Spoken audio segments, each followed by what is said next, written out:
Bonjour, mon nom est Jocelyn Leblanc, je suis directeur de projet à la gestion des projets majeurs de la STM. Et aujourd'hui, ce qu'on vous présente, c'est le nouveau centre de transport Stinson qui est actuellement en chantier.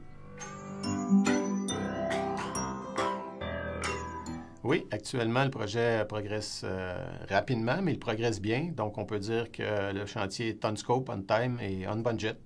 Au moment où on se parle, il nous reste 3 mois de chantier et les prévisions sont que le projet va se terminer dans 3 mois. Accommoder une demande d'offre de services supplémentaires, ça prend des bus. Et pour mettre des bus sur la route, ça prend nécessairement un centre de transport pour les entretenir et les entreposer. Donc, le centre de transport Stinson sera le premier pour permettre une augmentation de services au niveau du réseau de surface. On parle de 100 bus articulés et 200 bus réguliers. Plusieurs éléments distinguent le centre Stinson des autres centres de transport. Je dirais en tout premier, c'est que c'est un centre totalement circulation interne. Donc, les bus vont cheminer principalement la nuit, à l'intérieur du centre de transport plutôt que de circuler autour du centre de transport, qui est un net avantage pour les résidents autour du bâtiment.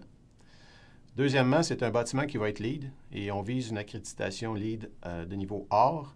Pour un bâtiment industriel, c'est peu commun. Troisièmement, comme différence majeure par rapport à nos autres centres de transport, il y a énormément de végétation qui est aux abords de ce centre-là.